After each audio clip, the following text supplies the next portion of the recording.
ఆంధ్రప్రదేశ్లో అక్రమంగా పింఛన్లు పొందుతున్న వారికి ఊహించని షాక్ ఇచ్చిన ఏపీ ప్రభుత్వం అండి. అందులోన వికలాంగుల పింఛన్లు అక్రమంగా పొందుతున్న వారికి ఇది కరెంటు షాక్ అనే చెప్పాలి.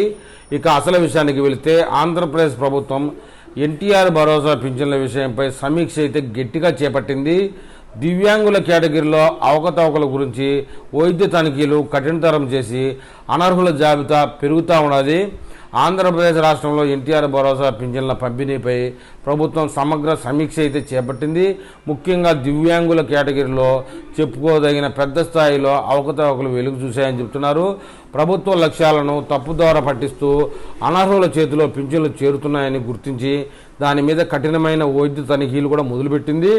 ఇప్పటికే లక్షలాది మందిపై పరీక్షలు పూర్తవగా వేలాది మంది అర్హులు కాదని తేలింది.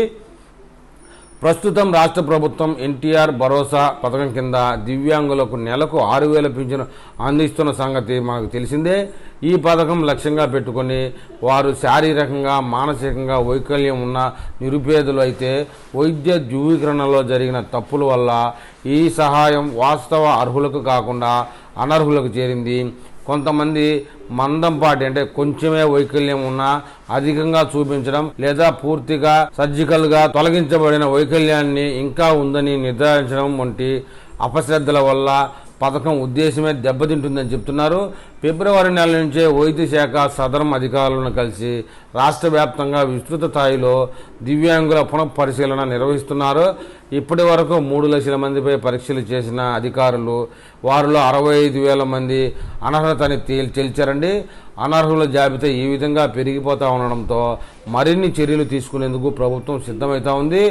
ఈ పథకం కింద పింఛన్లు అందుకునే దివ్యాంగుల్లో కొందరికి ఆర్థో సమస్యలు, మరికొందరికి కంటి చెవి మానసిక సమస్యలు ఉన్నాయి.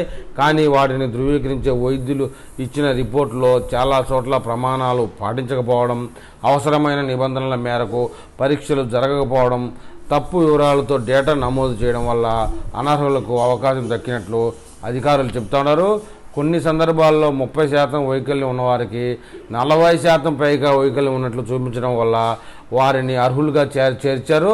ప్రస్తుతం రాష్ట్రంలో దాదాపు 8 లక్షల మంది ఎన్టీఆర్ భరోసా కింద పింఛన్లు అందుతూ ఉన్నాయి. ప్రస్తుతం వీరిలో ఎక్కువ మంది జిల్లాల వారీగా అయితే ఇలా ఉన్నారని లిస్టు కూడా విడుదల చేసింది.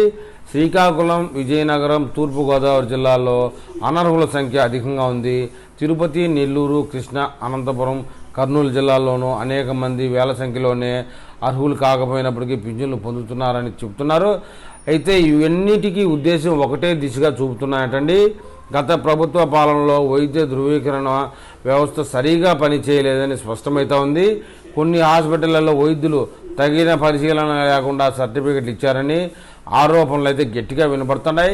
కొందరు లబ్ధిదారులు నిజంగా అర్హత ఉన్నవాళ్ళు కాకపోయినా కొంతమంది పాలకులు లేదా మధ్యవర్తుల ఒత్తిళ్లతో సానుభూతితో ఈ ధృవీకరణలు జరిగాయని ప్రభుత్వ వర్గాల్లో చర్చ నడుస్తోంది. ఈ నెల మొదటి వారం నుంచి ఖచ్చితంగా దివ్యాంగ పింఛను కోసం దరఖాస్తు చేసుకునే వారికి సదరం సర్టిఫికేట్ కింద వైద్య పరీక్షలు ఖచ్చితంగా నిర్వహిస్తారు. అయితే గతంలో 500 ఆసుపత్రుల్లో ఈ పరీక్షలు జరిపితే ఇప్పుడు ఆ సంఖ్యను తగ్గించడంతో స్లాట్ బుకింగ్ కోసం ప్రజలు వరుసలు కడుతూ ఉన్నారు.